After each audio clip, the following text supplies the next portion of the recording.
everyone, are we ready? Get me at that. Okay, Jane?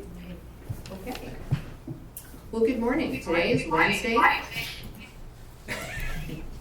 it Are we again. good now? Try it again. We're going to try that again. We're good. Good morning. Today is Wednesday, February 22nd, 2023, and we'd like to welcome everyone to the board meeting. We'll call this meeting to order at 9:01 a.m. You can join today's board meeting via phone. Dial 971-254-3149. Conference ID 736-023-979#. Audio capabilities are listen only and are offered on the best effort for the public. Our meeting is also live streamed, and you can join us by going to tctvonline.com and click on live broadcasts. Before we get started, I'd like to remind everyone to mute their phone. You can do this by pressing *6. Please unmute your phone when your agenda item is ready to be discussed. For those joining via computer, please unmute your microphone and turn on your camera when your agenda item is called. All others must remain muted with their cameras turned off. Thank you. Public comment. Those intending to provide public comment to the board may attend in person or email submissions to publiccomments@co.tillamook.or.us. Public comments received by 12 p.m. on Tuesday will be distributed to the board, posted online before the meeting, and become a part of the public record. You may also provide public comment virtually by registering ahead of time. To register, please email publiccomments@co.tillamook.or.us by 12 p.m. on Tuesday prior to the board meeting. Public comments can also be mailed to the Board of Commissioners office, 201 Laurel Avenue, Tillamook, Oregon 97141. For more information on public comment options, please visit the Board of Commissioners webpage. I know that we have one person signed up for virtual comment today. Do we have any others signed up for comment? We do not. Okay, perfect. Okay, well, we have called this meeting to order and request anyone in the room to please sign the guest list, and we will begin with the Pledge of Allegiance. Commissioner Bell, will you lead us, please, do? Allegiance to the flag of the United States of America and to the republic for which it stands, one nation, under God, indivisible, with liberty and justice for all. Thank you. Okay, we will begin with our public comment. I'm going to cue out my timer here. So we have April Bailey, who is with us virtually this morning. April, are you able to turn on your camera and unmute? Wonderful, wonderful. We can see you. So April, Yes. Perfect. Welcome. If you could state your name for the record and go ahead with your public comment, that would be great. Yes, I'm April Bailey. I'm assuming you guys can hear me. Yes, we can. Okay, thank you. Good morning. I'm going to go back to January 25th. The county approved a contract for X4 Health to write the homeless strategic plan. That day, you remember, I gave testimony with concerns, and Commissioner Scar assured the public that all contract laws were followed, and then invited me to ask questions. Thank you, Commissioner Scar. After 2 or 3 emails, Commissioner Scar, I asked her what her past dealings were with X4 Health. She referred me to a public record request, and unsolicited, I got an email from Joel Stevens. Now, I've looked, and in the public record, I find no time that the documentation was listed before for X4 Health, but we see this proposal in the agenda today. You've actually had it since August. So I question why that wasn't brought to the public when you approved it. You're cutting out, April. April, we've lost your audio. Hang on just a second. Okay, go again. I think it's back. Thank you. Thank you. So this started with community rocket work, which was done in August of 2021. Interestingly enough, I find nothing in the public record, and I'm not saying it's not there, that those meetings were made public. There are a few community leaders that participated in those. Overall, this kind of shows a lack of transparency. I'm not accusing you guys of that being your intention, but again, nobody a few people in the community knew about those Zoom meetings during the lockdown with Community Rocket, and then he formulated a plan a year later with X4 Health. We were not allowed to see that plan until now, today, when it's coming up again. That's a little concerning. I realize the plan is not final, and I really hope you make all the meetings going forward public. And I So just April, encourage you to look at transparency issues. thank you. That was your 2 minutes. Thank you. Yes, ma'am. Thank you. Thank you for taking the effort today. I know it's a bit of a challenge to get there, so thank you. Okay, that is the end of our public comment today. We do not have any non-agenda items. But we have another thing. I know we have a lot of things to do today, a bunch of contracts to get through. The beginning of that is our consent calendar, and that is item number 5 on the agenda. New outlet and limited on-premise sales liquor license application for Current Bar and Lounge. Okay. So, Chair, you ready for a motion? I am. Madam Chair, I move approval of the consent calendar. Second. We have a motion and a second. Is there any further discussion? Hearing none, I will call for the vote. All of those in favor, please signify by saying aye. Aye. Aye. Motion carries. Thank you. Okay, we have a presentation this morning, item number 6. Tillamook County Public Works Department Solid Waste Department Review and Progress Report 2022. We have David McCall, our Solid Waste Program Manager, with us this morning. Good morning, David. Yes, good morning, Commissioners. David. Thank you for waiting for me to Throw some things on the floor. and yeah, get comfortable. finish my chaos before turning to this. That's So, okay, we're just glad you turned off your microphone. Thank you for allowing me to shush you. So I'm gonna see if we can get this up here correctly. Oops. Okay, that is, all right, this is working.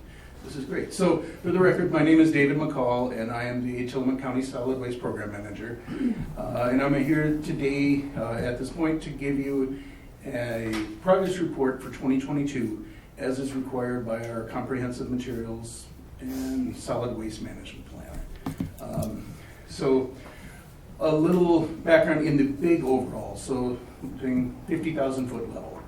The solid waste hierarchy, just as a reminder to you, but it's good to remind everyone of really what the most important steps are for the solid waste program for solid waste in general.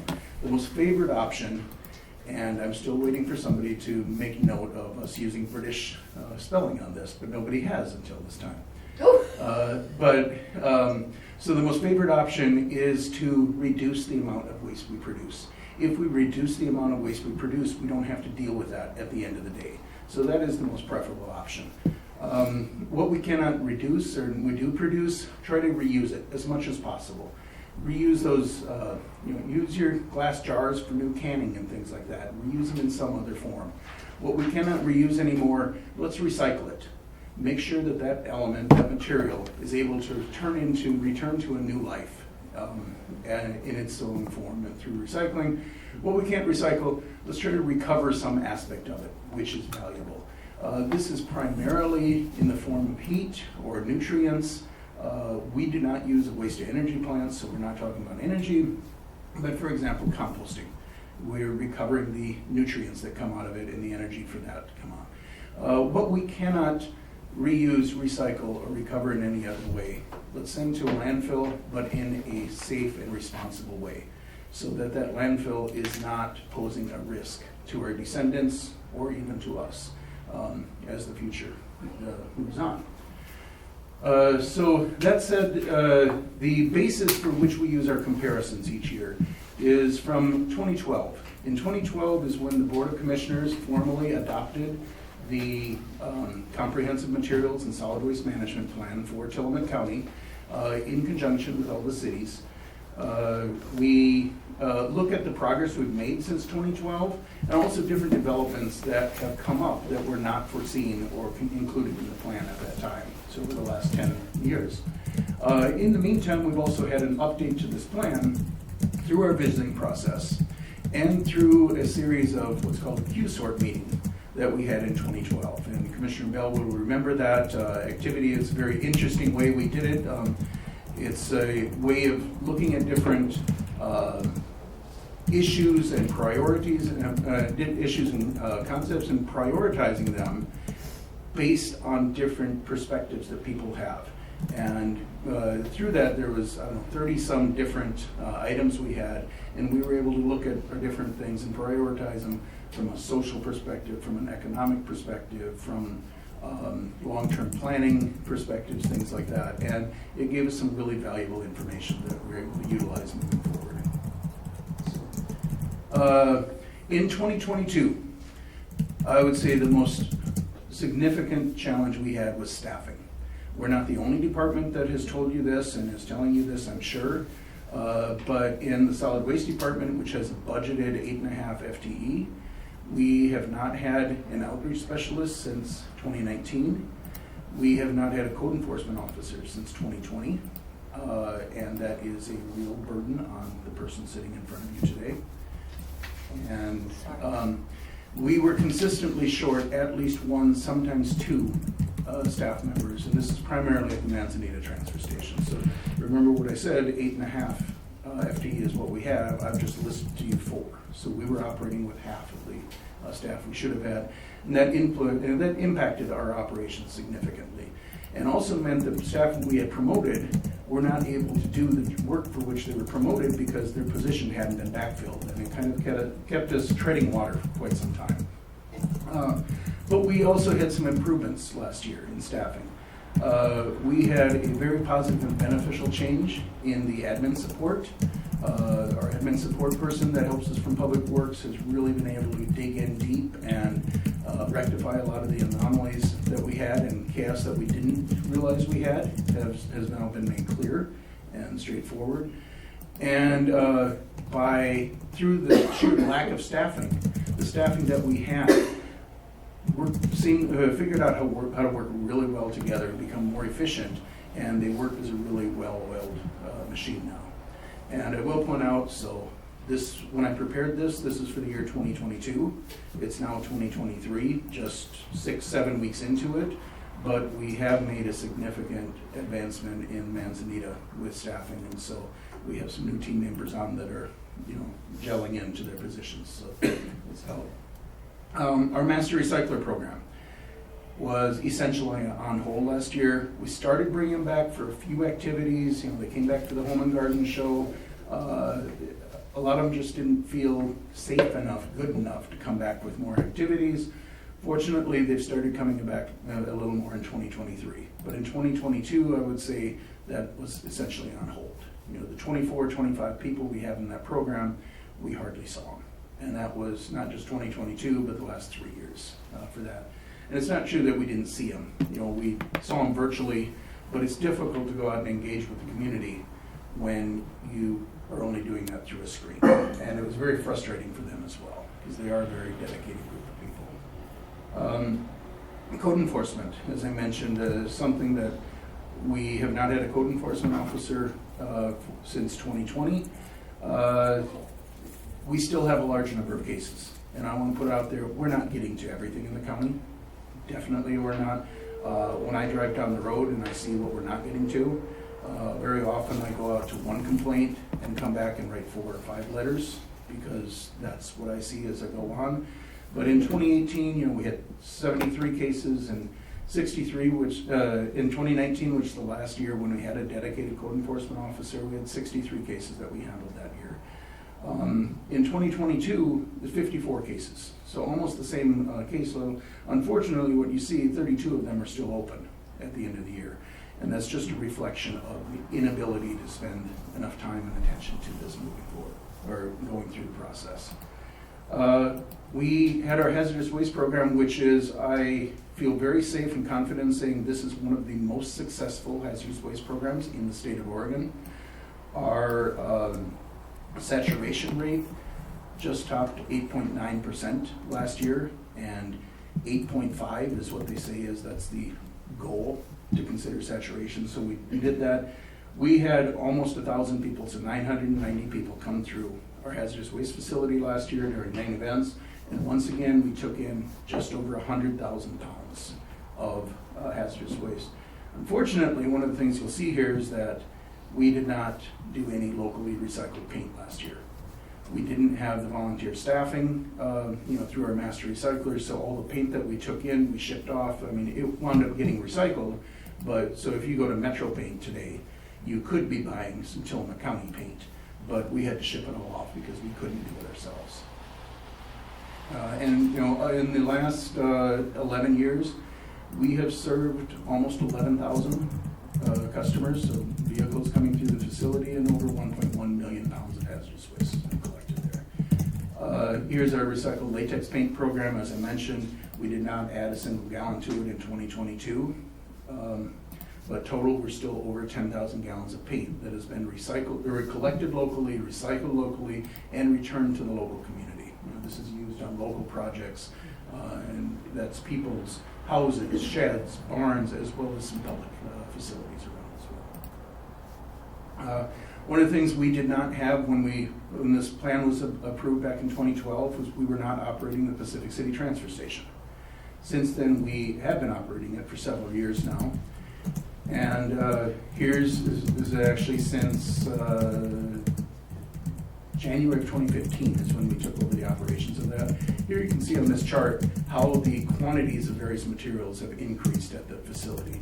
It's amazing how much more activity happens at that transfer station as opposed to just less than 10 years ago. And as you can see, that's not only in terms of trash, but also in terms of recycling. And if you look at the red column, that's your yard debris. So yard debris has also increased significantly. And this is essentially a one-person shop operating that station. One person operates it. Sometimes we try to get another person down there to help her out on a couple days, 1 or 2 days a week. And here we're going through, so we have our design contracts all in place for an expansion and improvement of this facility.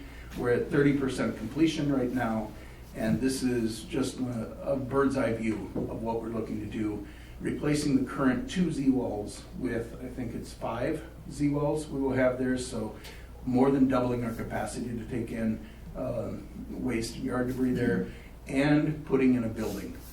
That's something that, unfortunately, this transfer station does not have any fixed structures at all. We're looking to put in a building there, and hopefully we'll be going into construction next winter. We also took over the operation of the Manzanita transfer station a few years ago. You'll notice the signage, almost the same as Pacific City. We're trying to keep things consistent at different places, even though there are uniqueness to it. Here are the quantities there since we took over. You can see they've increased slightly, but the real increase you see is in 2020. It's amazing that in the solid waste field, we look at a 3% increase as that's pretty strong from year to year. In the first year of COVID, we had quantities of 28% increases. And that's for each of our transfer stations, but Manzanita was hit especially hard, it seems. And that's not only trash, it's also recycling there as well. So our quantities have increased and they've stayed high like that. And Manzanita, so this is once again at the end of the year, we had all of our contracts for the expansion there and improvements in place, ready for construction. Construction began on January 9th this year, and I'm pleased to say that all the concrete walls have been poured. It's amazing how changes can come to place just by pushing some dirt back and forth, is what it seems like, and pouring some concrete. But the contractors are on schedule. The plan is they will be completed by April 1st. The only thing that is up in the air is whether or not we'll have asphalt available by them to put down. Because the asphalt plants may not be open. If the asphalt plants are open, it'll be complete. If not, we'll have to wait a little bit until we get asphalt. So we have our yard debris program, which was started in 2013. So remind you, our basis of comparison is 2012. We did not have yard debris collection at the time. Since then, we've started that. And last year, once again, we collected over 1,500 tons of yard debris. And so we have collected over 11,000 tons of yard debris separately, and that has all been returned to composting operations, which go back into our fields and nursery operations. And just with the ODF program last year. So last year, you remember, the ODF voucher program didn't start until July 15th because of different mechanics that it had to go through. We collected 381 tons of yard debris through the ODF voucher program last year. And I can also tell you that the ODF voucher program will return this year.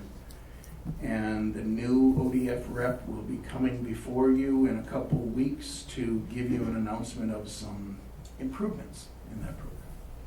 But I don't want to tell you too much. I'll let him do it. Just Surprise. suspense. you know. Suspense, don't take away the suspense.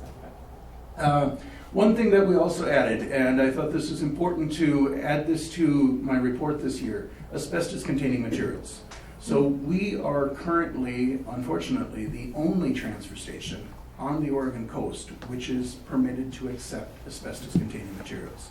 And when we set it up back in 2018, started in 2019, we did it really with a focus to help homeowners with small quantities of asbestos. It could be an asbestos contractor as well, but the focus is really on the small generators.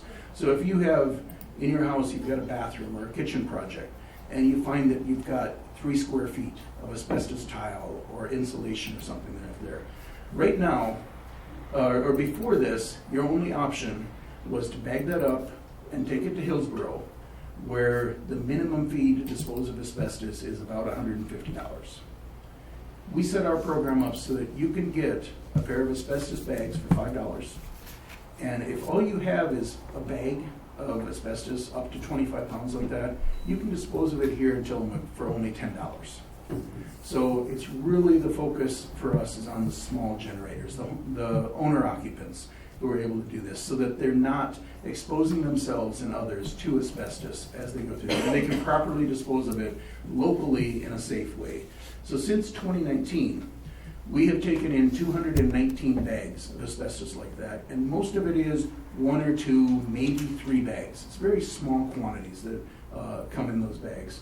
We also have a program, part of the program where you can bring it in larger quantities. You know, it's like I think it's 1.4 cubic yards in a specialized container. Through that goes by weight.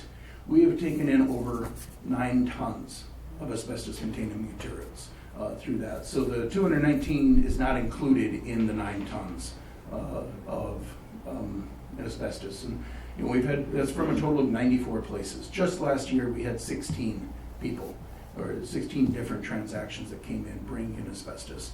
And I cannot begin to fathom the amount of money and energy/time that people have saved not having to take their things to Hillsborough, but being able to dispose of it here locally.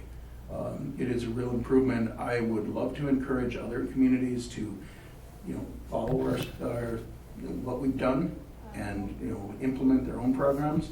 But at least we should be proud that Tillamook County, we've done this, and I think it's for real true benefit of the people. Also this last year, even with all the challenges, we had several cleanup projects that we participated in. This is something that was not typical in the past. We had there have been several, we set up an abandoned RV project so that if RVs come in, that there's a designated place that they can be taken, but also go through the proper procedure to be able to dismantle them, including the asbestos abatement. Because almost all these RVs that are left out like that do contain asbestos. I think up until now we've had 2 that did not contain asbestos. The others all do. And we had a very significant cleanup project on Sand Lake Road. I think it was something like 130 tons of materials that we hauled away from there. Highway 6, so that these projects, so that Rachel can get them ready and auction them off, and sell them for good money without having to deal with the nastiness along with it. And East Beaver Creek, Across the Road, there's just a couple other locations that we've been dealing with this and actively doing this as well. But these are only possible thanks to the partnerships we've had with organizations like the Sheriff's Office, the Road Department, Morris Inspections, and Elements Environmental. Those are the 2. Morris Inspections does their inspections for the asbestos. Elements Environmental does the abatement. The 2 of them have been really good to work with and allowing us to kind of do I call it a Groupon put 5 RVs into the inspection package, and so it's not a one-by-one. Nestucca Valley Sanitary Service, City Sanitary Service, Averill Trucking, and Burden's Towing have all been really good partners in enabling us to make this happen. And that is all I have prepared for you today. That's wonderful, thank you. There's a lot of great information in there, David. Commissioners, questions and comments? I see Commissioner Bell has a page notes, so we'll let her jump right in. Thank you It's very only one much. page, then we're okay. Thank you for being with us today and to this presentation. It's very informative and interesting. And thanks for your work. As we were listening to you, I was thinking, thank God we have David in this job. So I'm really truly grateful for your work, because I suspect that other solid waste programs are not as robust as ours is. Even if I didn't know that, I would know it based on this presentation, on the volume of work that you're doing and the variety of work that you're doing. I have a couple questions. Do we have a plan to replace the outreach specialist? Where are we at? Yeah, we have something in the works that I don't want to yell in advance how it's going to turn out, because I want to keep you in suspense. But no, we have a plan. We're trying someone to see if it works. So we tried to do some recruitments and they didn't work out well. Now we have a different plan, and I can talk to you offline about who we're thinking of. Okay. If you'd like. But Great. in a couple months, hopefully. Great. The master recyclers, I see them out and about in the community regularly, and we lost Sue, who left that position in 2019, as you said. The master recyclers are still asking, when are we going to get a new Sue? When are we going to get a new Sue? And I appreciate that they really need the glue of somebody to bring them together, but they remain passionate in their calling, so they'll be Believe great. me, I'm still asking too. Right. Okay, how about code enforcement? Do we have a plan for that? Unfortunately, with the sheriff's department being so, call it leanly staffed, they don't have the additional personnel that's needed to be able to help us out with that. Gary was a retired deputy and worked 2 days a week with this, but retirees also get older over time, and he just felt that he was at that stage where he couldn't keep working until forever.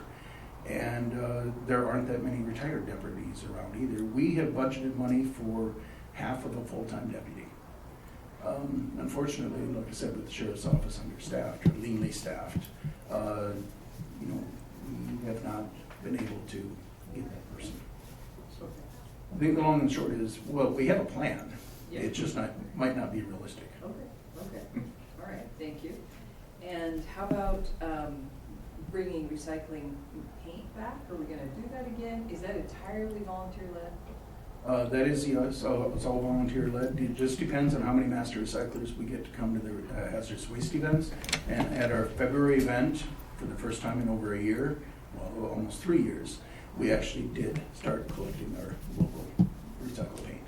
And so by the time spring rolls around, we will have fresh batches of colors available to the public, waiting for buckets to arrive now.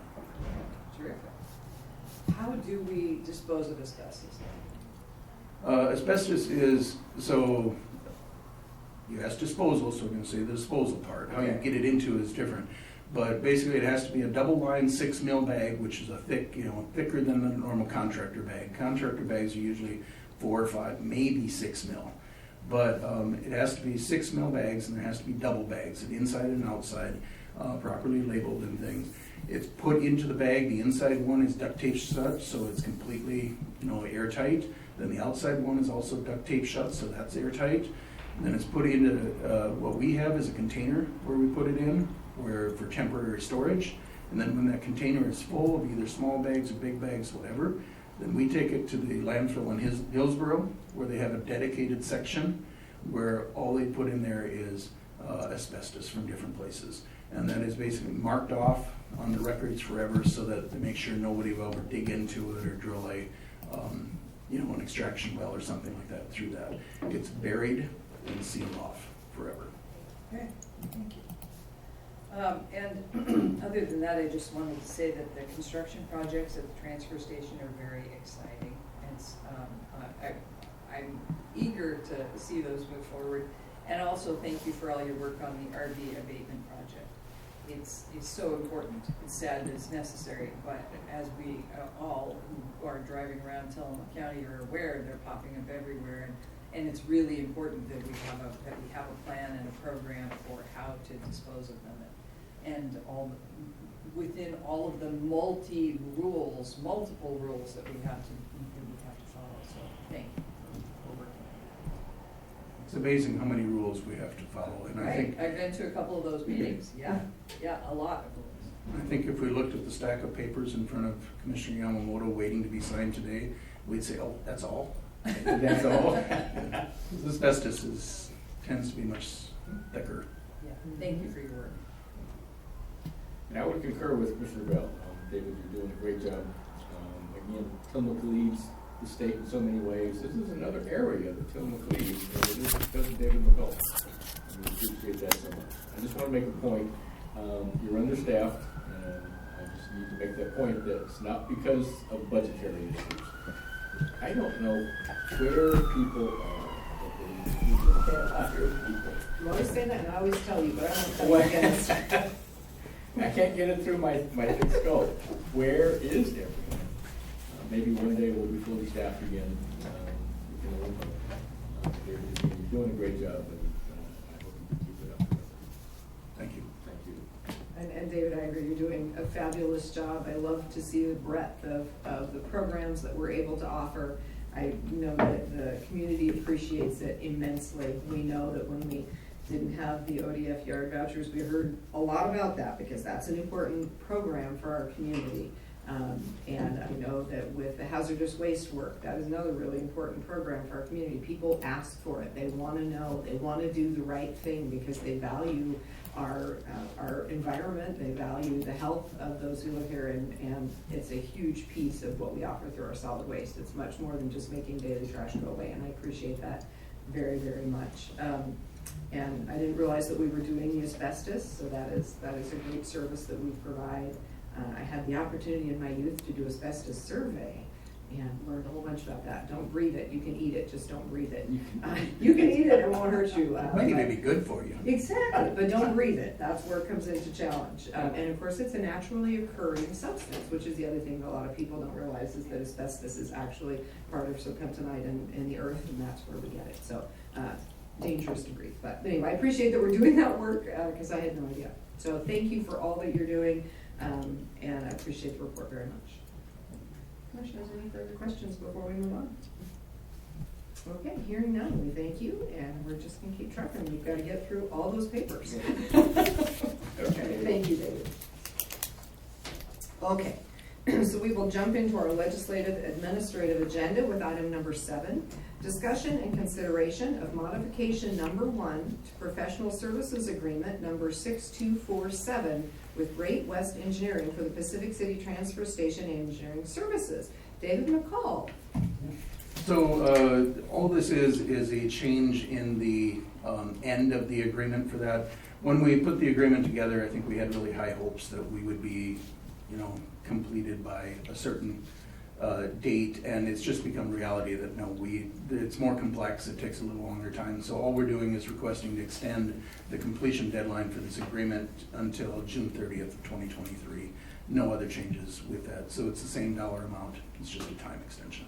Okay, thank you. Questions, Commissioners? Chris Lady popped on. Chris, you have something to say? I do. In the interest of transparency, Great West Engineering was my former employee before I began work with the county. It was over 5 years ago. I do not believe there's conflict of interest. Okay. Thank you for that, Chris. that. Appreciate that.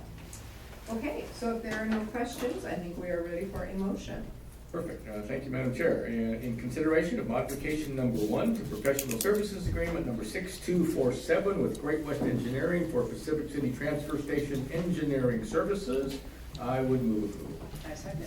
We have a motion and a second. Is there any further discussion? Hearing none, I will call for the vote. All of those in favor, please signify by saying aye. Aye.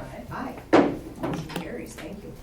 Okay, moving on to item number 8, discussion and consideration of change order number 5 to contract number 4902, contract for general services with Don G. Averill Recycling, Inc. for the hauling of municipal solid waste, yard debris, and other materials from the Pacific City Transfer Station to the Tillamook Transfer Station project. Again, David McCall. So this is, we don't haul our own materials. We engage other entities to do that. From the Pacific City Transfer Station, several years ago, back in 2018, we did a call for bids for a hauler for our materials from there, and Don G. Averill Recycling won that bid at that time, and so this is an extension of their contract for one additional year with a very slight increase in the cost. The cost, I didn't work out the percentage, but it's $10 per container, which each trip, and on $250, it's like, I don't know, 1% or 2%, something. It's very minimal, especially when we look at inflation and other costs that have gone up. So this is everything we collect in Pacific City comes to Tillamook, where it's processed further, either sent to the landfill or baled and then sent off for recycling. This is that transportation element of it. And in a couple weeks, I'll be coming back to you for one for the Manzanita transfer station, but this is separate. Thank you. Questions, Commissioners? Considering the cost of fuel and inflation, I think this is still a great deal. Averill does a great job. Perfect. I think we're ready for a motion. Madam Chair, in consideration of change order number 5 to contract number 4902, contract for general services with Don G. Averill Recycling, Inc. for the hauling of municipal solid waste, yard debris, and other materials from the Pacific City Transfer Station to the Tillamook Transfer Station project. We have a motion and a second. Is there any further discussion?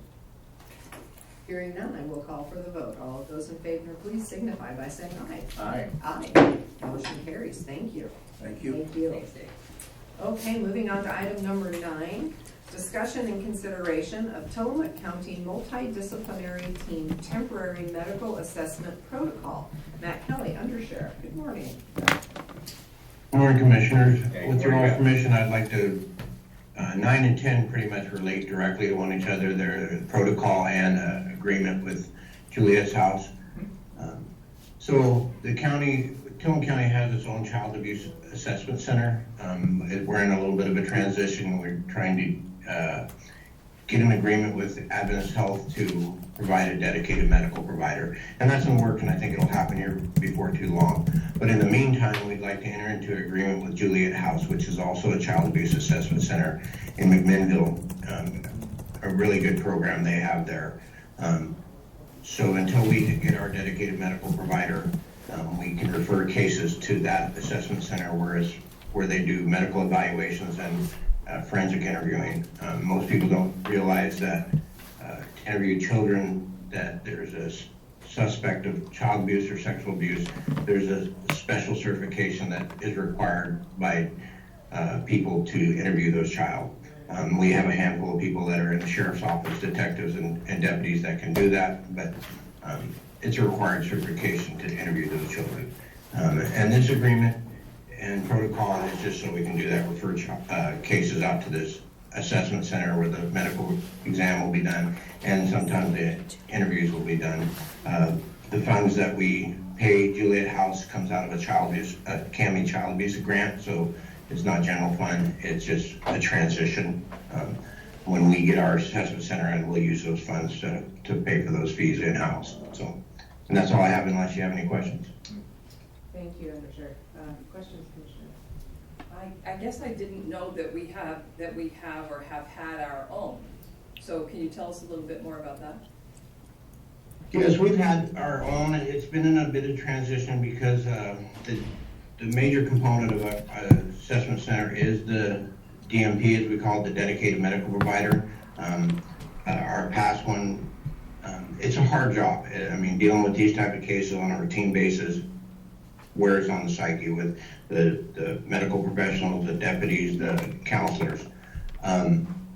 So our last DMP cycled out, and we have a line on somebody locally who wants to take on the responsibility, which is awesome. We're just working through the contract.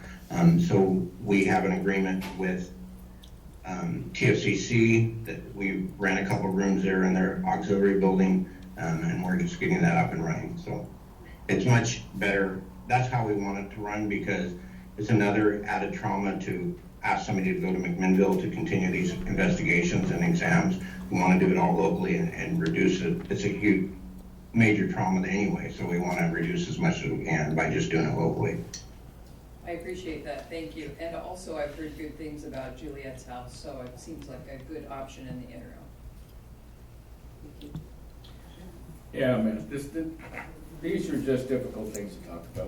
When you talk about abuse and neglect, that's one thing, but when you're talking about abuse and neglect to children, I mean, it's just, to me, it's just incomprehensible and really a sad thing that we even have to talk about issues like this in Tillamook County. But we're not immune to these types of things. It's unfortunate.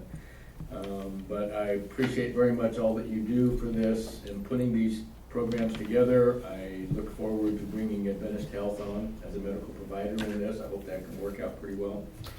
But again, this is just, to me, very sad that we have to be considering these things, but it is part of our world today, and we need to do the best we can with it. And Matt, you are doing a great job with that. We appreciate it so much. Yeah, Matt, we really do appreciate you. We appreciate all of the officers who have taken the time to get this special certification and are willing to provide this service. As you said, the trauma of having to leave our community to receive services following an abusive situation just really adds to it. So it takes a full team here on the ground, and I think that often when folks go into law enforcement, I'm sure they're not thinking about the trauma that they may need to present themselves to by doing this work. So please share our thanks with your deputies who do that work, and we look forward to the work you're doing to put this all together, coming to fruition and being available locally. So thank you. Perfect. Thank you, Commissioner. Matt, I think I've got this right. So this discussion we had was for both item number 9 and 10, even though we're going to have to take them up individually. Is that correct? Thank you for that. Madam Chair, in consideration of a Tillamook County multidisciplinary team temporary medical assessment protocol, I would move approval. I second. We have a motion and a second. Any further discussion? Hearing none, I will call for the vote. All of those in favor, please signify by saying aye. Aye. Aye. Motion carries. Thank you. Madam Chair, moving on to item number 10, in consideration of an agreement with Juliet's House, Tillamook County, on behalf of Tillamook County Child Abuse Multidisciplinary Team. Again, I would move approval. I second. I have a motion and a second. Is there any further discussion? Hearing none, I will call for the vote. All those in favor, please signify by saying aye. Aye. Aye. Motion carries. Thank you, Rachel, Commissioner. Yeah, clear. I Thank you, didn't Matt. read that into the record. He started with the Oh, motion. sorry. Do we need to go back and read that? I would read both into the record. Because I read number 9 prior to that. So I'm going to go ahead and read number 10, which we have already voted on. But just for the record, it is discussion and consideration of an agreement with Juliet's House, Tillamook County, on behalf of Tillamook County Child Abuse Multidisciplinary Team. Okay, make sure we keep ourselves on all the right protocols. Yes. Okay, moving on to item number 11, which is discussion and consideration of an interagency agreement, HHS 22/23-004 with Community Action Team Inc., Head Start, to provide medical and dental access to children's health services. Marlene Putman, Administrator, Health and Human Services. Good morning, Marlene. Hey, Marlene. Good morning. This probably looks familiar to you because you see it every year. If you're new, then this is your first year, but you'll see it again. We work closely with both, Head Start and Community Action to ensure access to medical and dental care for children participating and families participating in Head Start. This is the detail of our agreement, which includes that we will provide all the facilities, supplies, and equipment for the services that are offered, and just to make sure that we work closely with Head Start to improve access for some populations that might struggle with getting access to care. So our care coordinators work really closely with their staff to make sure we can get scheduled appointments in a really timely manner, or do some other ways of providing services if we need to, including mobile or on-site. It does include, I'm trying to think, on page 6, that Head Start does pay some funds to the county for medical services, $100 for an exam. well child exam and nutritional assessments at $27 an hour. There's some other specifics for TB testing and the like, provided they're not covered by other insurances. So just in case you were wondering, well, how does this work out if there's a financial obligation? That's included. This has been reviewed by legal counsel and is here for your review and consideration and approval. Thank you. Perfect, thank you. Questions or comments, Commissioner? Delighted that we can offer these services to children and I'm fully supportive. And I would concur. Again, Marlene, thank you for everything you do. You go above and beyond, it seems, constantly in trying to make sure that everyone in Tillamook County has adequate medical and psychiatric services, things of that nature, dental services. Again, I for one appreciate everything you do. Perfect, and I agree. The Head Start program is such a crucial program for our families that are in poverty, and having the added just benefit of the medical services being linked where needed is just, it's a huge opportunity to make sure folks get the help they need. So I actually sit on the board of Community Action Team as Tillamook County's County Commissioner representative, so I don't think there's any conflict there, but I will go ahead and just state that for the record. And this is, as she said, it's a program of Community Action Team. So I think we are ready for a motion. Madam Chair, in consideration of discussion and consideration twice, okay. In consideration of interagency agreement number HHS 23/22/23-004 with Community Action Team Inc. Head Start to provide medical and dental access to children's health services, I would move approval. I second. We have a motion and a second. Is there any further discussion? Hearing none, I will call for the vote. All of those in favor, please signify by saying aye. Aye. Aye. Motion carries. Thank you, Marlene. Thank you. Thank you.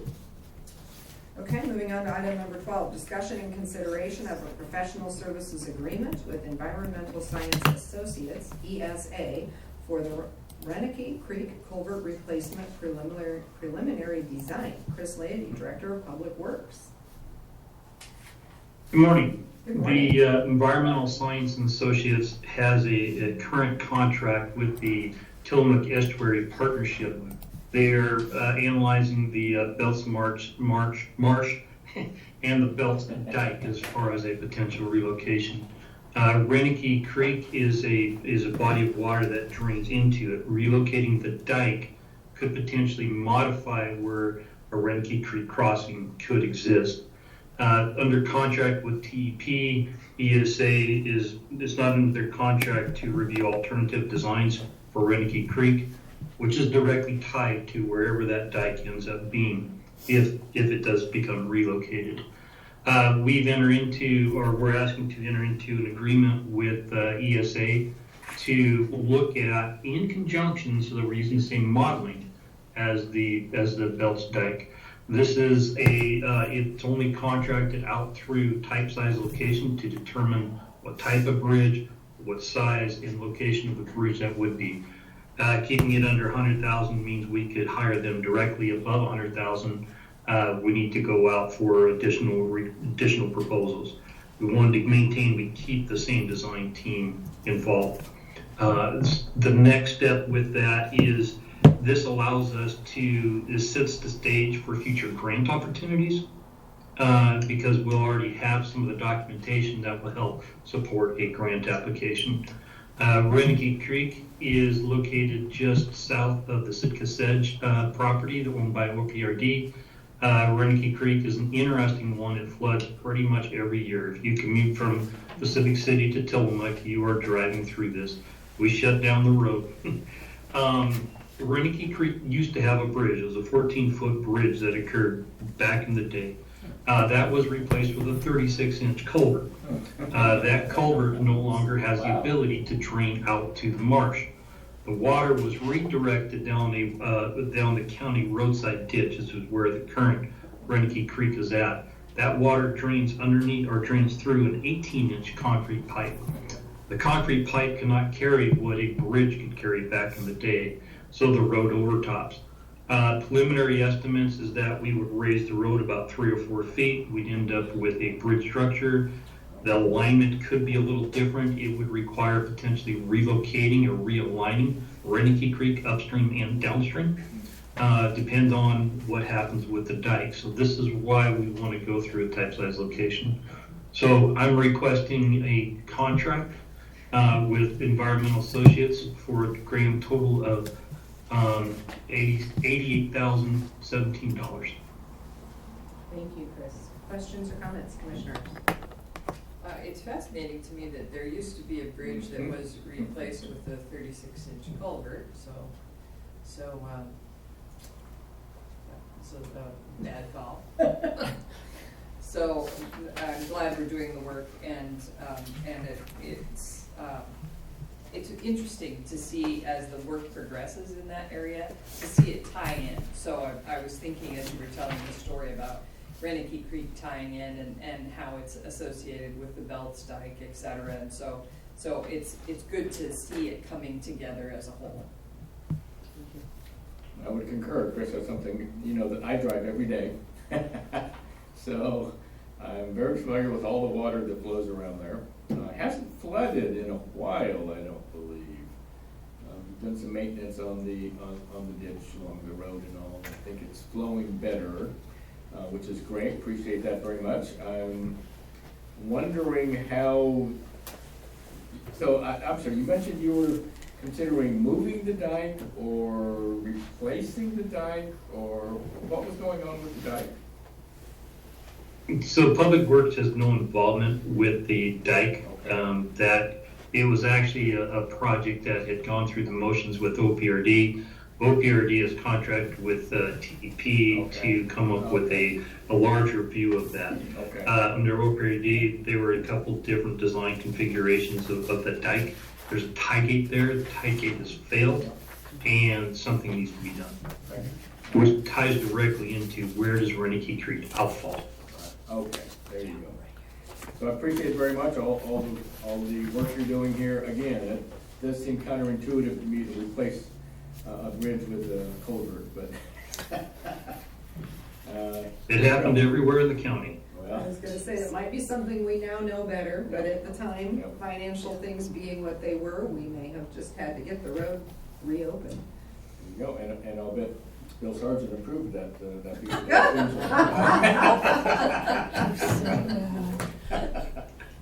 Thank you. Okay, yeah, Chris, thank you very much. I appreciate the coordination with the other work that's happening out there. I think, it's such a great opportunity to take a look, where is work being done? How do we partner with it? How do we make sure that the work we're doing benefits, that whole system, if you will, of the drainage and the marsh and the whole piece of it. So thanks for making this a priority to coordinate with that, and we will look forward to having a bridge where we should have had a bridge. I think I've been through there. Where we had a bridge. Yeah, where we had a bridge. We should still have a bridge, but Yes, thank you. what is it? You always say about $1 million a bridge. I think we can understand why perhaps culverts were placed in certain locations when bridges failed in the past. So yeah, thank you very much. We look forward to this. So I think we're ready for a motion. Madam Chair, in consideration of a professional services agreement with Environmental Service Associates for the Renike Creek Culvert Replacement Preliminary Design, I would move approval. I second. We have a motion and a second. Is there any further discussion? Hearing none, I will call for the vote. All of those in favor, please signify by saying aye. Aye. Aye. Motion carries. Thank you. Thank you, This is Chris. Upper Nestucca. This morning, 3 inches of snow, by the way. Thank you. I was wondering about that. I was gonna say, Chris, you need to put a coat on or something. Sitting right there on the Hanging out snowy road. there. Thanks, Chris. Okay, we'll move on to item 13, which is discussion and consideration of legislative text amendment request number 851-2-000402-PLNG to add section 5.110 accessory dwelling unit ADU standards. Sarah Absher, Director, Department of Community Development. Good morning, Sarah.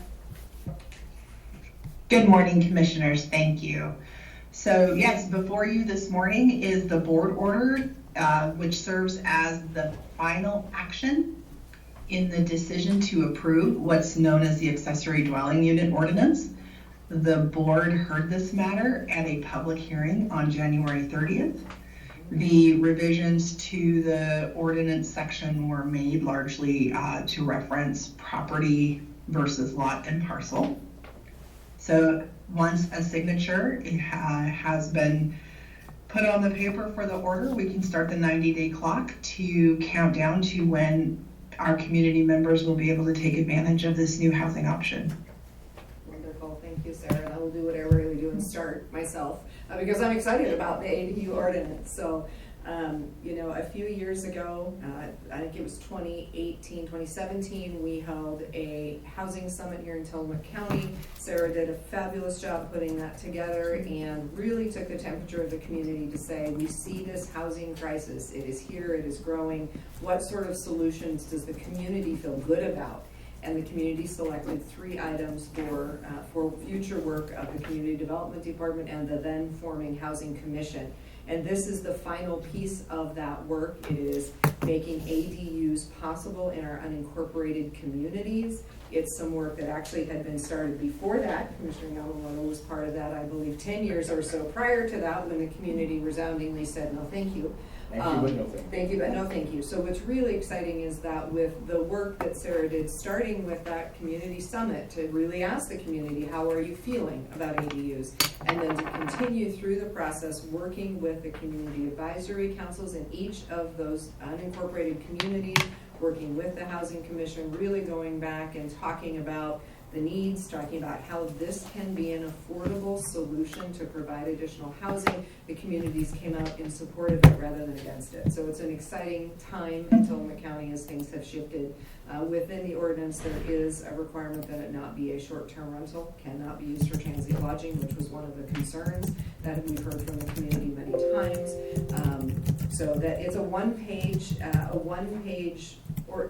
set of standards, which I love. It's simple. It calls back to things that are already required in the community, so that it's not, you know, overstepping standards that communities are comfortable with, but it just allows that second housing unit on the same use property. So very excited to have this go forward, and also look forward to seeing community members take advantage of it and begin to build so much needed housing.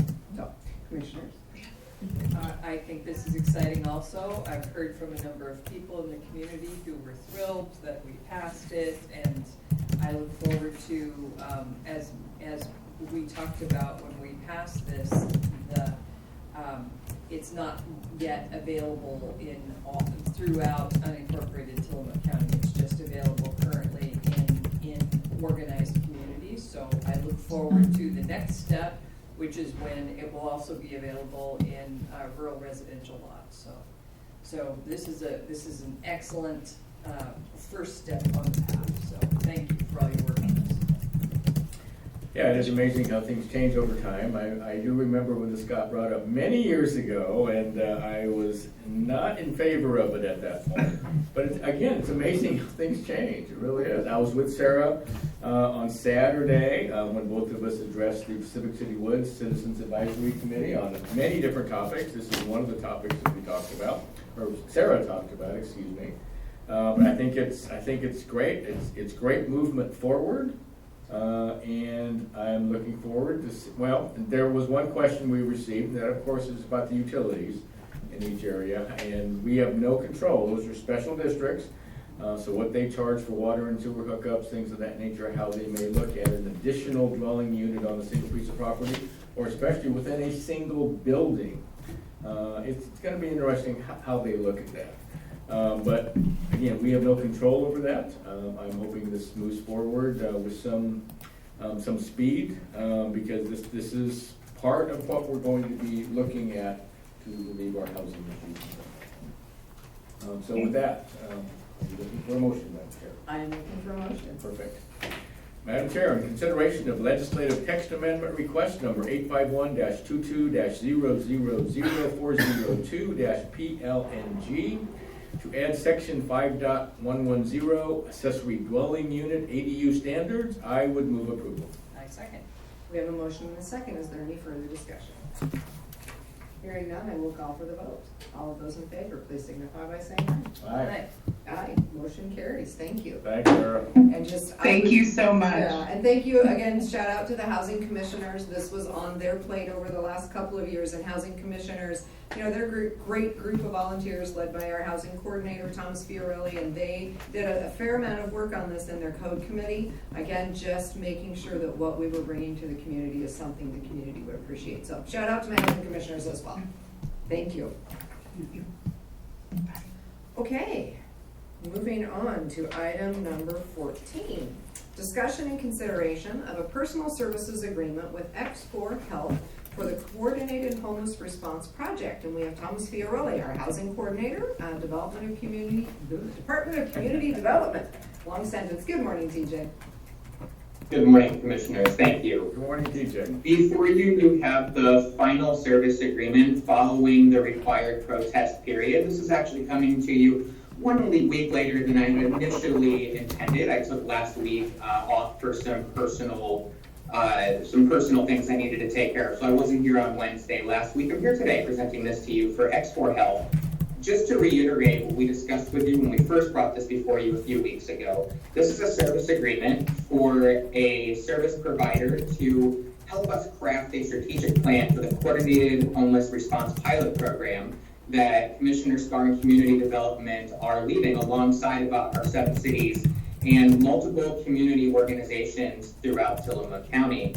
They will be working with us until this June, putting together the strategic plan. This represents literally the most important document that we will be providing to the state to tell them what it is we will be doing over these next 5 years as we craft a strategic plan and a program that will help us truly address not only quantitatively, but qualitatively and on the ground the issues that we're seeing around homelessness in Tillamook County.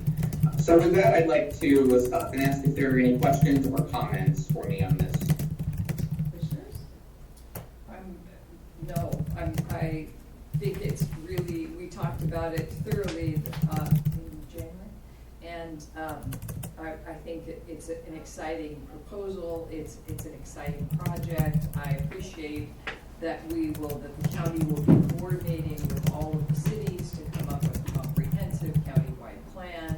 And certainly, anybody who's driving around in Tillamook County realizes that we have a homelessness problem, and we have for a long time. But it's changed. It used to be less visible. People used to be living primarily in forests, in cars, or in trailers. There were people living under bridges, people living along the slough. We didn't see them all the time. And now we see them all the time. So it isn't that it's a brand new problem, it's a bigger problem, and it's a more visible problem. And I am proud of us that we're moving forward to come up with a plan for how to address it. And I would concur with Commissioner Bell. And I appreciate, TJ, all the work that you've done, especially Commissioner Scar. This is, again, kind of a hidden problem, and I'm concerned, yes, we're seeing more homeless people, but I'm still very concerned about the ones that we don't see. They're still there. They are still there.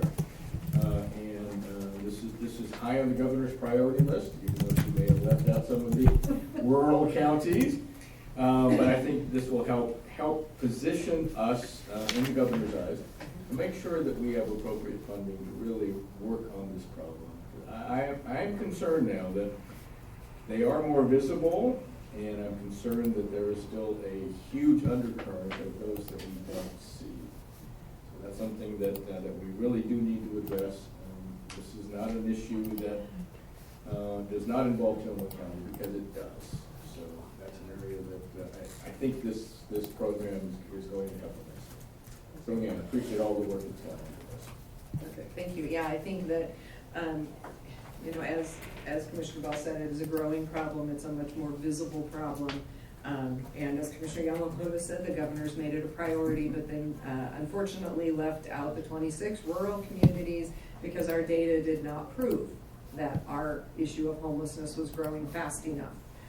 So I think that working on House Bill 4123, the work with X4, part of what they're going to be looking at is our data. They're going to help us determine what are the key pieces of data. TJ and I were on a call this morning, actually before this meeting, talking with X4 about the process, and I appreciate very much TJ's work on that. TJ comes to us with a very deep background in homeless service work as well as data and research, and so we have the benefit in our project of not only putting something together that will provide excellent services in partnership with CARE, but also something that we will be able to really take a look at with a researcher's eye to say what are the significant and statistical pieces of this problem in our community. How do we best portray that to get more funding, and how do we best align our services to meet the needs in the best possible way. So there's a lot of work that's going into this strategic plan that includes X-Force coordination and assistance and TJ's work as well. So I'm really excited to get the contract signed and get the work rolling in earnest. We've been doing a lot leading up to it. TJ's already pulled together advisory groups, and there's a lot happening, but getting X-Force contract signed and putting this in high gear will be a great move in this. So looking forward to it. Great. Ready for a motion? Thank you, Madam Chair. In consideration of a personal services agreement with X4 Health for the Coordinated Homeless Response Project, I would move approval. I second. We have a motion and a second. Is there any further discussion? Hearing none, I will call for the vote. All of those in favor, please signify by saying aye. Aye. Aye, motion carries. Thank you. All right, thank you, TJ. Appreciate it. Thank you, Commissioners. Okay, moving on to item number 15. Looks like we're about halfway through the Yeah, file, right? yeah. Maybe a little more Well. than half. Okay. Discussion and consideration of change order number 1 to contract number 6339, prevailing wage contract for construction with Billataire Marine, Inc. for the Memaloose Boat Ramp Dredging Project. Joanne Wolfley, Director, and Melissa Rondo, Office Manager from Parks. We have Melissa with us today. Good morning. Good morning. Good morning. I'll be presenting this item for Joanne. She is unavailable today. I bet you thought we were done with Memaloose. Everybody hopes so. Right. Unfortunately, in January, Highway 101 south of Port Orford collapsed, and the large, heavy dredging equipment was delayed in transportation north to Tillamook County. This did delay the project slightly, though I did receive word that the equipment has arrived and dredging began yesterday. So hopefully we will be done with this soon. What we need to do is, because of this delay, we are asking the approval of change order number 1 to this contract to extend the date, sorry, I'm losing my voice, from February 15th, 2023 to March 30th, 2023. And in spite of a construction company stating that they will be complete with this project, or at least the dredging portion, by the end of February, and are anticipating the complete removal of all equipment from the launch by March 15th. We really want to avoid having to come in front of you with change order number 2, so we are asking to extend this out to March 30th. Perfect, thank you. Memaloose. So, commissioners, I'm sure we have some comments. I'm thrilled that they're here and it started. That's so exciting to me that I think I'll drive out there and look at it over lunch just to see it with my own eyes. Yes. We've been waiting for this for years, so that's great. And it is crazy that when we finally got it together, then Highway 101 collapsed and they couldn't get here for a while. But they're here now, and I'm thank goodness. So thanks for your long-term work on this project, which is 3 years now, I think. Yes. Perfect. I'll just say one thing. Good things come to those who wait. And we're there. The equipment's on site. We're ready. We already started dredging, so I think that's perfect. Wonderful. And I just thought it was so interesting that when Highway 101 collapsed, one would think they would just use an alternate route. And I don't recall if I saw this in an email or if it was in a conversation with Joanne, but the bottom line is they are not approved to drive their big, heavy equipment on any other route. So they were not allowed to just say, oh, don't worry, we'll go inward, inland and come up I-5 and come back over. By the time they would have gotten the transportation permits to allow them to even possibly do that, the road would have been fixed. So it was one of those where, to the outside listener, it seems ridiculous. Well, why didn't they just take another route? They're not actually allowed to. Big So, equipment. yeah, it's huge equipment. So yeah, I'm with Commissioner Bell. I need to drive out there and take a look. So thank you so much, Melissa. This has been quite a project, and we all look forward to it being complete for sure. Me too. Madam Chair, in consideration of change order number 1 to contract number 6339, prevailing wage contract for construction with Billiter Marine Inc. for the Memaloose Boat Ramp Dredging Project. I would move approval. And I second. We have a motion and a second. Is there any further discussion? Hearing none, we will call for the vote. All of those in favor, please signify by saying aye. Aye. Aye. Motion carries. Thank you. Okay, item number 16. Discussion and consideration of a memorandum of agreement with Tillamook County Sheriff's Office, Tillamook County 911, and Manzanita Police Department for licensing costs and ongoing maintenance of NetMotion software. Jeff Underwood, Interim Director, Information Services. Good morning, Commissioners. Good The item before you this morning is to just update the annual agreement that we have. NetMotion is what we use to provide a secure connection between the officers' vehicles and the 911 center for their all their information that they need. The only significant change in this from previous years is an increase to the cost. As things do, prices rise over time. So it's gone up $30 over last year, but apart from that, it's pretty much the same exact agreement. Wow. Okay, thank you. Questions or comments, Commissioner? No, thank you. Yeah, this is perfect, Jeff. I mean, our sheriff's deputies in their patrol vehicles need to be able to communicate with the 911 center. They've got information going back and forth, records and things of that nature, so it's extremely important to the sheriff's office, so. $30, I mean, come on, that's, I think we should be able to handle that, right? I certainly hope that we can. And yeah, this is crucial stuff. I think, nothing we do happens today without technology, and this is a perfect example of that. Law enforcement seems like it's our folks out patrol cars just taking care of things, but they need that opportunity to reach back to find out if there is an arrest warrant, to find out if there is some other paperwork pending on someone. So important communication. So I think we are ready for motion. Madam Chair, in consideration of memorandum of agreement with Tillamook County Sheriff's Office, Tillamook County 911, and Manzanita Police Department for licensing costs and ongoing maintenance of NetMotion software, I would move approval. I second. We have a motion and a second. Is there any further discussion? Hearing none, then we'll call for the vote. All of those in favor, please signify by saying aye. Aye. Aye. Motion carries. Thank you, Jeff. Thank you, Jeff. Thank you, Commissioners. Okay, moving on to item number 17. Discussion and consideration of change order number 3 to contract number 5096, contract for general services with Maria's Friendly Housekeeping for janitorial services at the Tillamook County Justice Center facility. Kevin Jolly, Maintenance Supervisor, Facilities Department. Good morning, Kevin. Good morning, Commissioners. Kevin, I gotta ask, where are you? Oh, yes. Where are you? Well, my camera light's on. I'm not sure where I'm at. I'm here. That's a great background, I just gotta say. Yeah.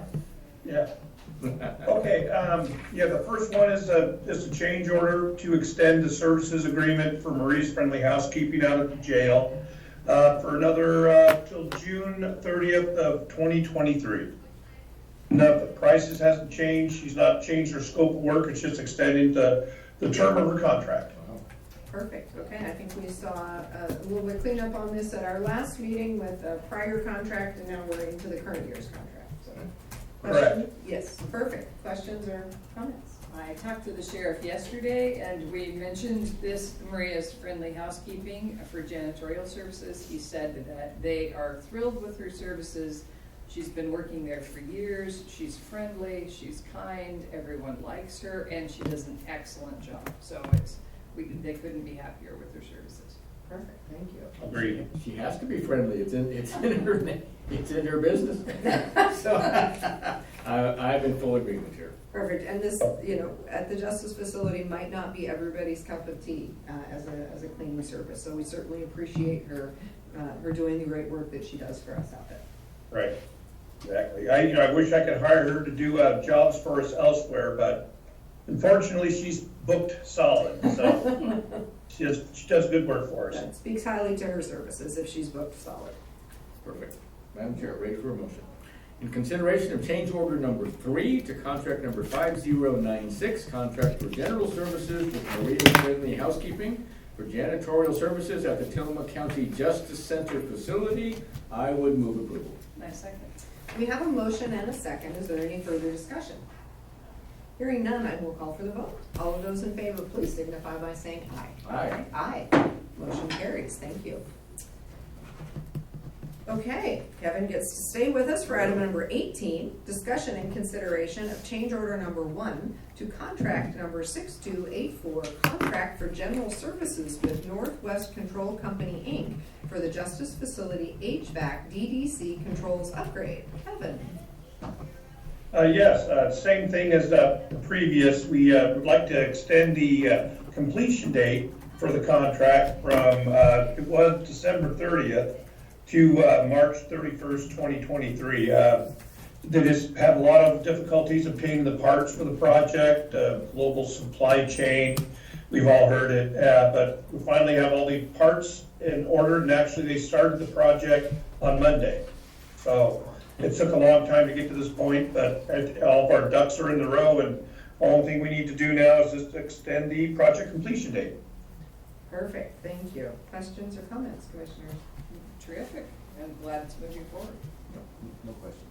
Okay, excellent. I think we're ready for a motion. Madam Chair, in consideration of change order number 1 to contract number 6284, contract for general services with Northwest Control Company, Inc. for Justice Facility HVAC DDC controls upgrade, I would move approval. I second. We have a motion and a second. Is there any further discussion? Hearing none, I will call for the vote. All of those in favor, please signify by saying aye. Aye. Aye. Motion carries. Thank you, Kevin. Thanks, Kevin. Thank you. Thank you. Hope you get home okay. So it looks like he's in some kind of a video game world. That's what it looked like to me, the colors and the shapes. That's the view from my window. Not sure I where live in my own little world. his He office, lives, but he yeah. lives in his own little world. His own world, good one. There you go. All right, thank you. Moving on to item 19, discussion and consideration of a grant application to Business Oregon for the Shiloh Levee Rehabilitation Project. Rachel Haggerty, Chief of Staff. Good morning, Commissioners. Good morning. I am thrilled to be here for the first of hopefully several requests coming before you for funding for the Shiloh Levee Rehabilitation funding requests to outside agencies. Before you today is consideration of an application to Business Oregon, funding through the Special Public Works Fund, which is allowed through OAR 1234216 for levee planning and construction projects. This project checks all the boxes, and it's a first come, first serve. This is all the money that's left in the pot, and so I'm hoping this is just a formality of paperwork. As you know, the Shiloh Levee was constructed in 1952 upon a partnership between the U.S. Army Corps of Engineers and Tillamook County. The Corps took on the responsibility of constructing the levee, and the county took on the great responsibility of maintaining forever the levee. And so the levee over the years is inspected every 2 years by the Corps because they constructed it, but we are responsible for the maintenance.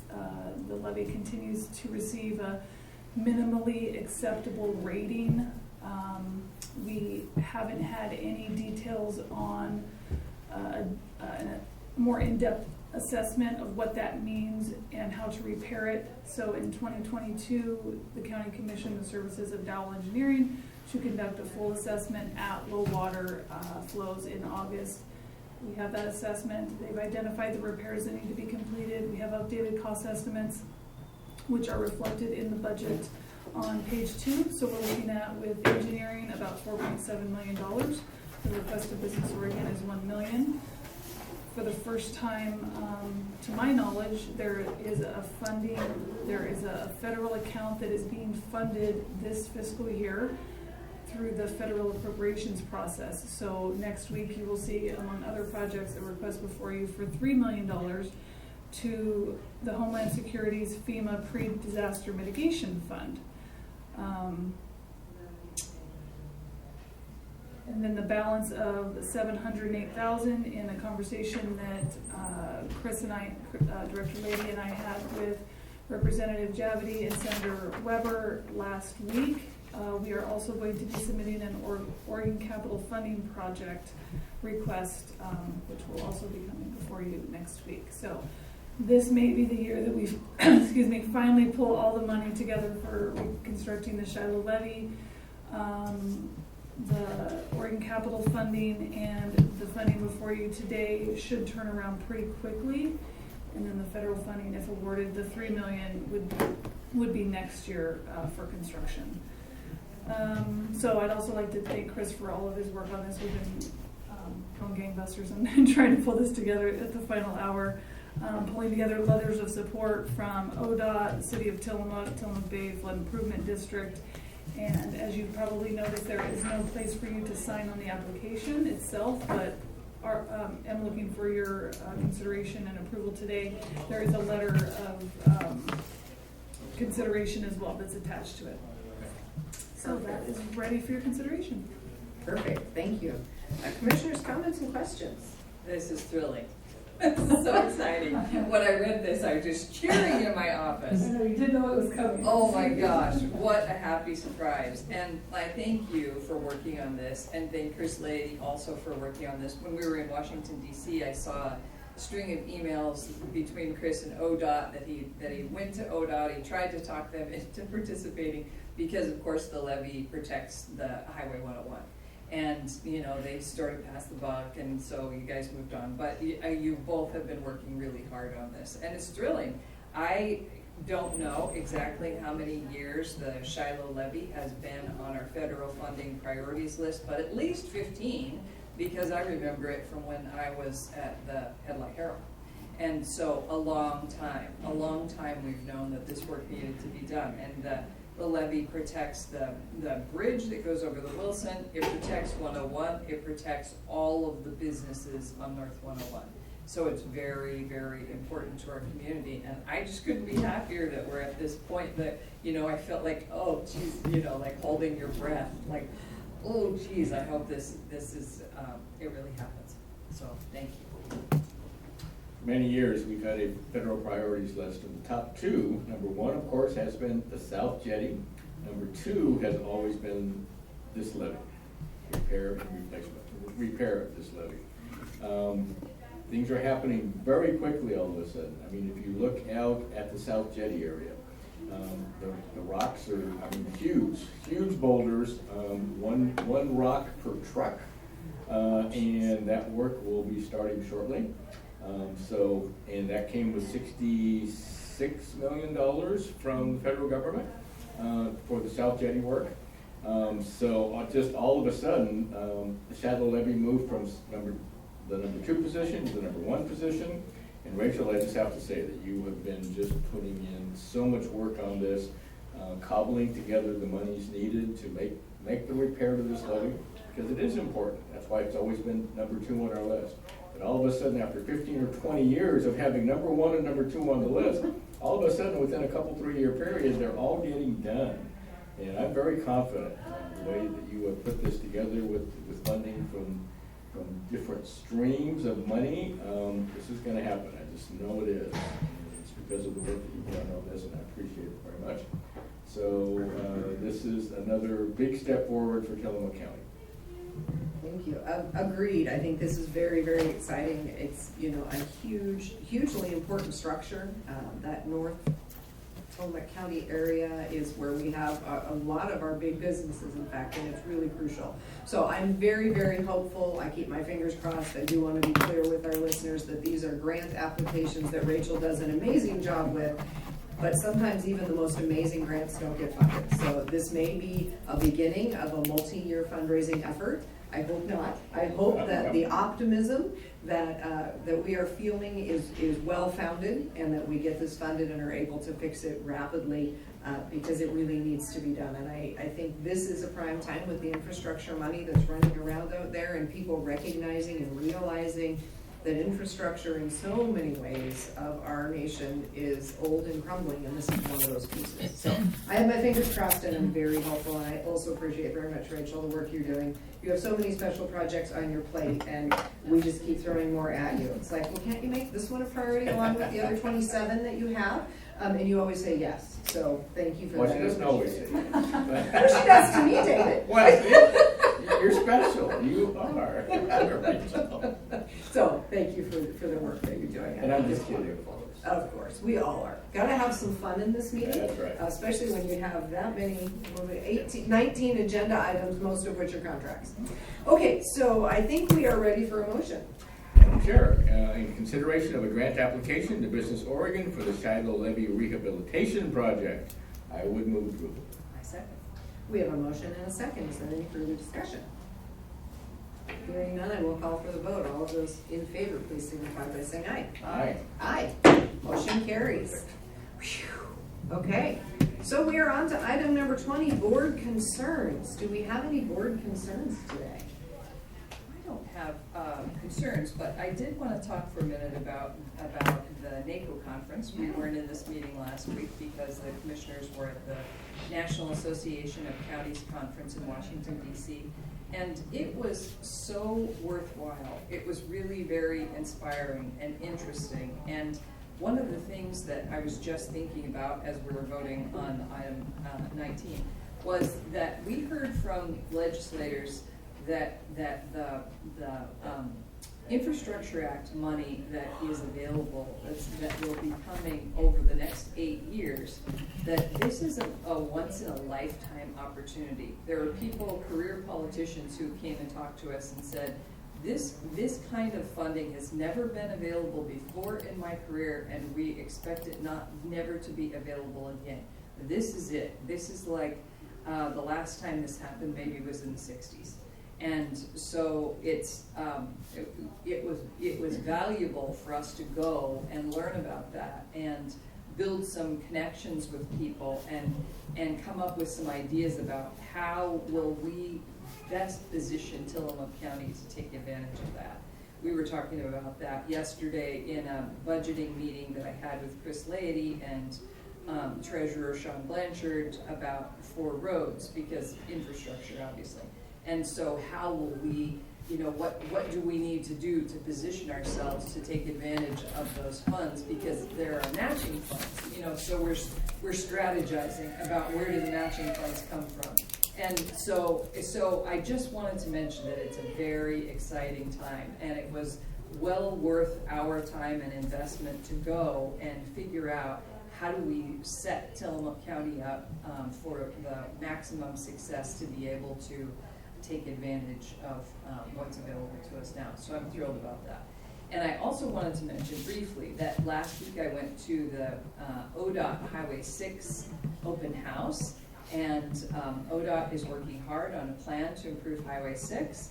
They had an open house out at the Port of Tillamook Bay. It was excellent.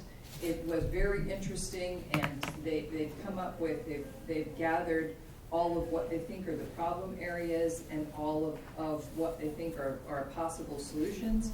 And at this point, with the open house process, they're asking the public to weigh in. So we who drive Highway 6 have a chance right now to influence that project. So you can go, if you didn't make it to the open house in person, you can go online. I found it easily by Googling ODOT online open house, and there's a list of them, and Highway 6 comes up a fourth yesterday. And so you'll have an opportunity to look through the plans and contribute. If you think that there are problems they haven't identified, or if you think there are solutions they haven't identified, you can weigh in. So this really is our chance. This is like a Shiloh Levee thing. Like, we've known for years that Highway 6 was deadly and dangerous and problematic. And this is our opportunity as a community to weigh in. And there's going to be a huge investment. There's going to be improvements made to Highway 6, and so we can participate in that now. And also, last thing, I talked to Bill Jablonski from ODOT at that event, and he told me that the ODOT is also looking at upgrades to the Wilson River Loop Exchange, off of Highway 6, where there have been some accidents, and people have been concerned about safety in that off-ramp, and so he said that they're looking at improvements for that. It was, as local people will remember, it was constructed, reconstructed not very long ago, maybe 5 years-ish. And he said, sometimes what happens is that they do a project, and then they study the project, and then they see how to improve it. And so that's what's happening now. So that was exciting to me. I hadn't heard that before last week at that meeting. So I just wanted to share it with you. Perfect, thank you. Right, since we're talking about NACO, the Legislative Conference in Washington, D.C., again, it was a worthwhile event, especially our meetings with both Senators Merkley and Wyden. I brought back from Senator Wyden's office information to the Business Oregon and the Oregon Broadband team, and we were told, and so each state is eligible for a minimum of $100 million for broadband work in their state. Oregon can be eligible for upwards of almost $1 billion. But it's based on contractual language, so the contractual language is actually before the legislature right now, and we're making some changes to put that in line with what the federal government says needs to happen with all of these dollars. Much more importantly is the mapping process. I've been on OBAC for 6 years now, and we've always said that the maps that the U.S. government uses for broadband access is incorrect. So there was a process over the past few months to update those maps, which was due mid-January in Washington, D.C.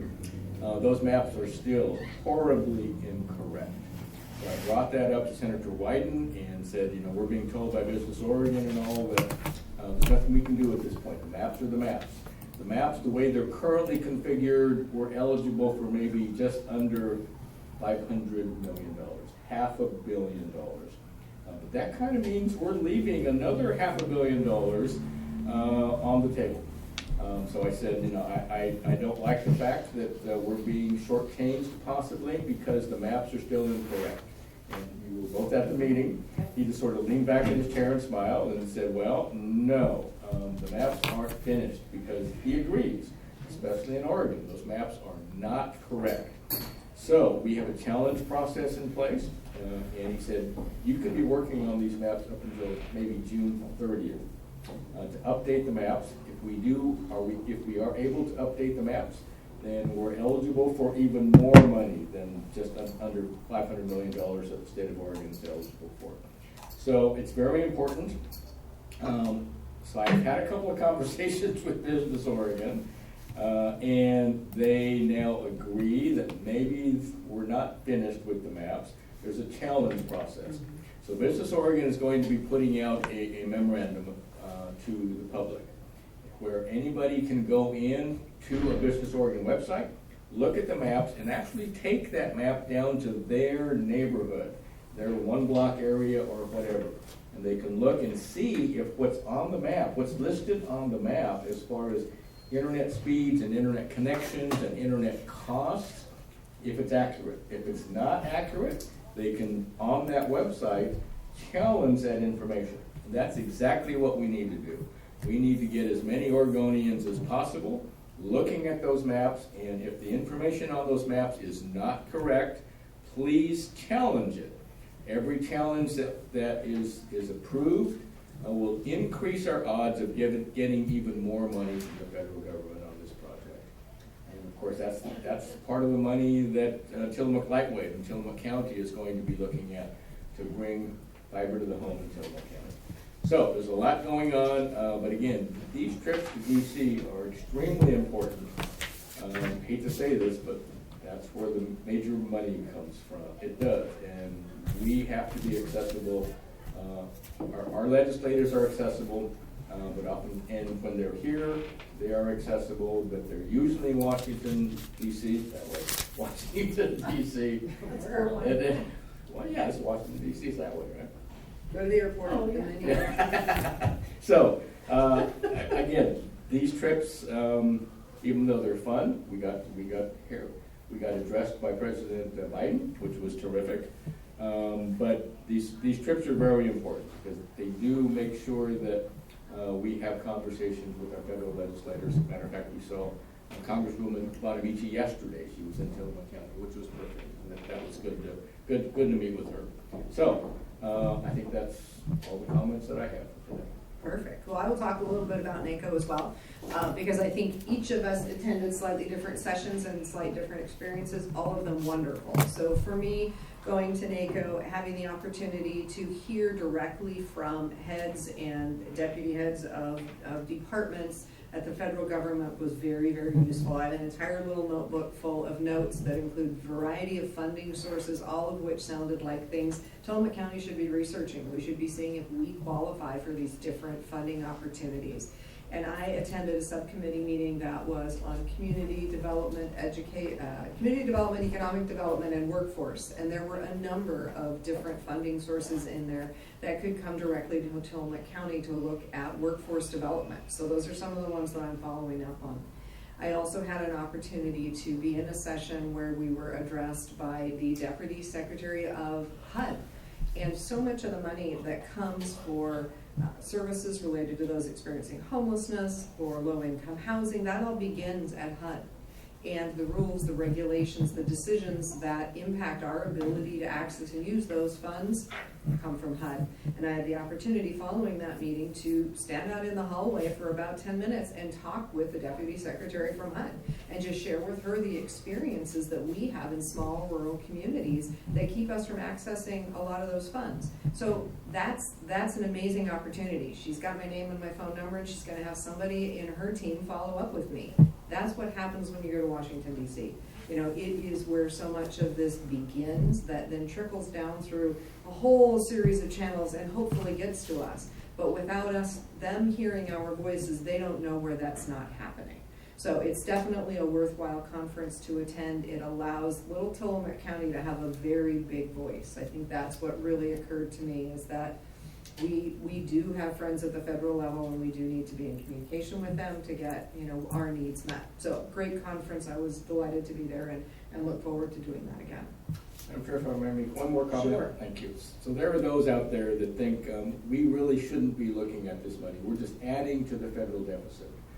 The way you need to look at this, especially for small rural counties like ours, is that if we don't apply for the money and get the money, it's not like the federal government is not going to spend it. It's just going to go somewhere else. So we have to stand up for Tillamook County because these monies are available. It's not like if we don't apply and don't get the money, again, it's not going to be spent, because it will be spent. It'll just go to some other part of the country.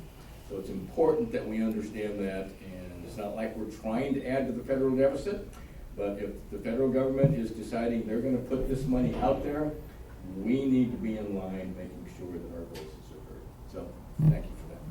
Sure, and I think I had the opportunity yesterday to meet with Congresswoman Bonamici. She had a meeting here at the county with mayors of our local cities, and we talked about how infrastructure is so expensive that we just don't have enough people in our small cities, and I think the same could be said of our county, to tax everyone to pay for these things. I mean, the taxes would be absolutely outrageous when you're talking about multi-million-dollar projects such as sewer and water and wastewater, and you're talking about cities of 200 to 5,000 people. Do the math on the city of Tillamook sewer project is somewhere between 25 and I think $40 million for the entire fix. And last time I checked, there were just over 5,000 people in the city of Tillamook. Run that math. We're not going to make it. The federal government's resources, particularly in this Infrastructure and Jobs Act, are absolutely crucial to us having the systems that we all rely on. So it is important. It's extremely important funding for us to make sure that we are getting a piece of to get us where we need to go. So, Commissioners, any other comments before I move to announcements? Okay, hearing none. Other meetings and announcements. The Commissioners will hold a board briefing on Wednesday, February 22nd, 2023 at 2 p.m. to discuss weekly Commissioner updates. The meeting will be held in the Board of Commissioners Meeting Room 106 in the Tillamook County Courthouse, 201 Laurel Avenue, Tillamook, Oregon. The teleconference number is 1-971-254-3149. Conference ID 736-023-979#. The Commissioners will attend the Tillamook Lightweight meeting on Tuesday, February 28, 2023 at 9:30 a.m. The teleconference number is 1-253-215-8782, meeting ID 899-5732-9678#. Okay, with that, we will adjourn this meeting at 10:40 a.m. Thank you all.